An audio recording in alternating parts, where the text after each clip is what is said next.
Chúng tôi là Việt Long của Đài Á Châu Tự Do, xin kính chào quý vị. Thưa quý vị, trên màn hình bây giờ bên cạnh chúng tôi là tiến sĩ Lee Edwards, Chủ tịch Sáng hội tượng đài tưởng niệm nạn nhân Cộng sản tại thủ đô Washington của nước Mỹ, đến đây để ra mắt quý vị trong cuộc phỏng vấn này. Chiều nay, tiến sĩ Edwards sẽ dự buổi lễ trao tặng huy chương tự do Truman Reagan cho linh mục Nguyễn Văn Lý, người tù lương tâm nổi tiếng trên toàn thế giới, đang bị chính quyền Việt Nam tuyên án 8 năm tù, 5 năm quản chế kể từ ngày 30 tháng 3 năm 2007. Good morning, Dr. Lee Edwards. Firstly, can you tell our viewers in Vietnam and around the world, as the chairman of the Victims of Communism Memorial Foundation, what do you know about Father Titus Nguyễn Văn Lý? Well, what we do know is extraordinary story. I've been honored to present the Medal of Freedom, the Truman Reagan Medal of Freedom, to some great champions of democracy and opponents of communism, like Václav Havel of Czechoslovakia, Lech Walesa of Poland, Pope John Paul II, and also Elena Bonner, the widow of the Russian dissident Andrei Sakharov. And yet, when we looked at the record and at the history and at the life of Father Lee, we said, well, this is somebody whose heroism and his courage and his determination equals that of these other very, very well-known champions of freedom and democracy. Can you tell our viewers how come the Victims of Communism Foundation choose Father Lee as the Truman Reagan Medal of Freedom winner for 2013 instead of some other person around the world? Yes, well, we try to the best of our ability to recognize the champions of freedom and those who speak out for human rights and against communism from around the world. We are an international organization, so we look at people in Asia, we look at people in Europe, we look at people in Latin America and Africa, and it was so clear to us that what was happening in Vietnam needs to be paid attention to. People say that, well, things are getting better in Vietnam, and Vietnam is becoming more democratic. Well, it's quite clear that it's not.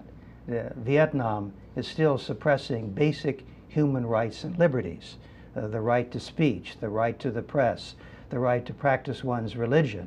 And so as we're looking for somebody who really symbolized that struggle for basic human rights in Vietnam, the name of Father Lee came up again and again and again.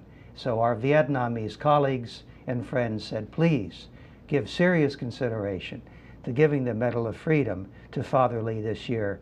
And we said, you're absolutely right. He is the right person, the exact person to get the award.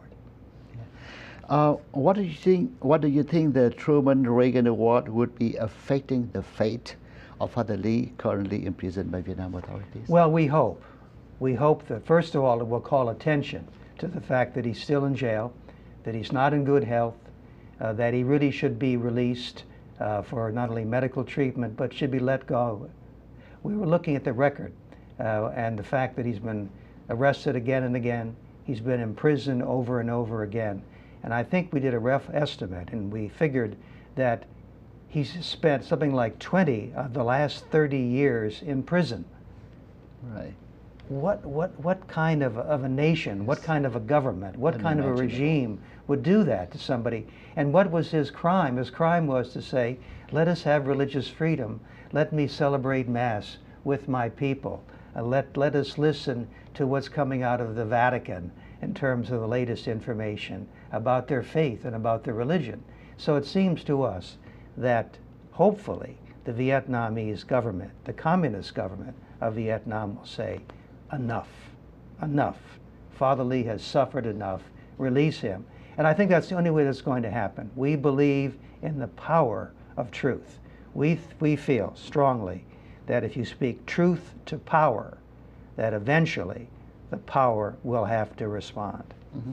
Have you ever informed the Vietnamese authority about the Medal of Freedom to We're going to do that once we have celebrated. Tonight, as a matter of fact, we're going to be giving the award to representatives of the community here in Washington, D.C., the Northern Virginia area. Then we will write a formal letter to the government of Vietnam, saying, please recognize that this man has suffered enough. He must and should be released from prison. Thank you, Doctor. Thank you. Thank you for the interview. Thank you.